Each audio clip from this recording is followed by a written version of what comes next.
What's up, guys? For today, I'm going to be reacting to Llama Arts, the Playhouse. This video is 5 minutes and 20 seconds long, so let's see what it's about. We live on several acres in rural Indiana, USA. Our neighbors aren't too far apart, but we all live on a lot of property. On our properties, we have a lot of trees, and our neighbor doesn't maintain their property well, so a lot of it's overgrown. A couple of fallen trees and a lot of downed branches. I'm just going to say I want to live in that neighborhood at all, with all trees and all that.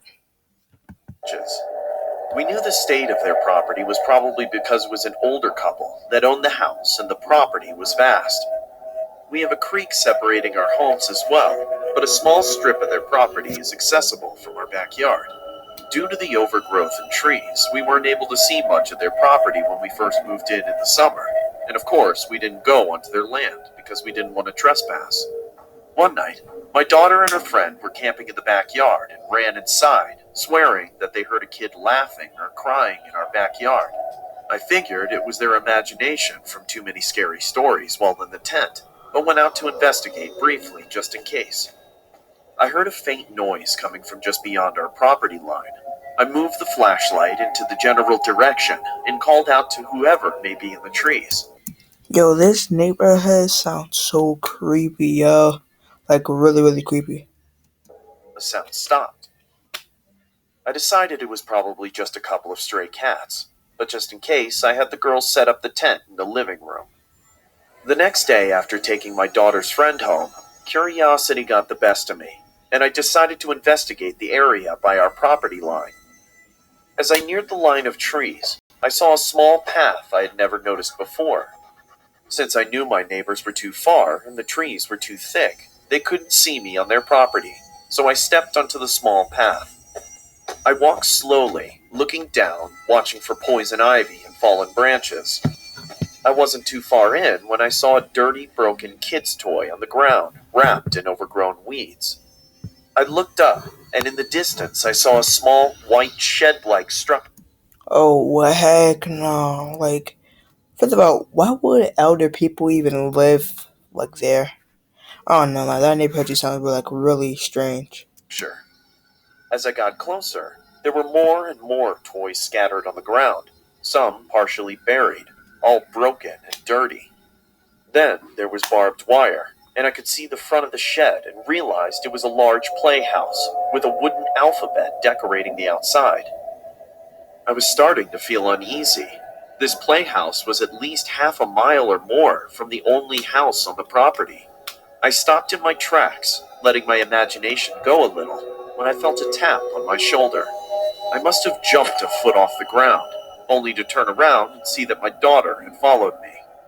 Once my heart slowed down, I decided to get a closer look. There was more broken barbed wire fencing on the ground the closer we got. The window on the side was broken, and there was a hole in the roof. There was a broken train set, one a kid would be able to ride on. The front door had a white piece of wood set to lock someone in, not keep people out.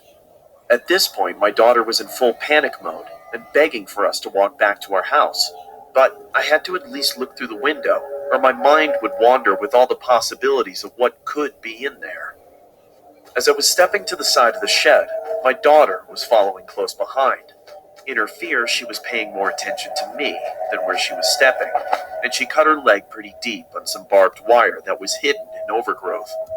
Yeah, that must feel bad. And bro, look what's in there. Just a bed with dirt. I quickly glanced inside the window, only to see a partially dirt floor and broken wood, and a large wooden bench with a dark stain on top. I picked up my daughter, who was determined her leg was going to fall off.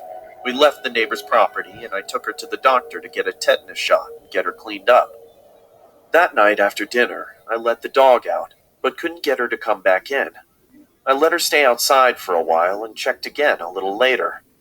Our dog still wouldn't come in, and I noticed she was standing by the path we took earlier. I grabbed a flashlight and her leash and headed out to her. She was pacing, whining, and sniffing around everywhere. I figured it was from the blood earlier, but she never ventured onto the path. Then I heard the giggling of a little girl.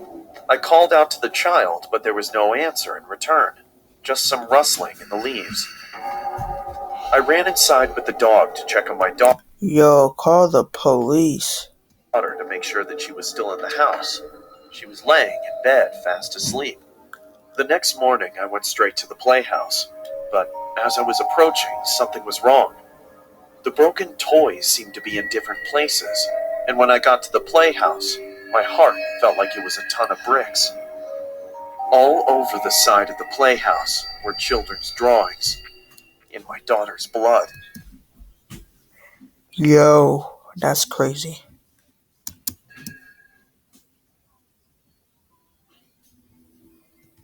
Well, we're gonna end the video here. Hope you guys liked the video. Make sure to subscribe.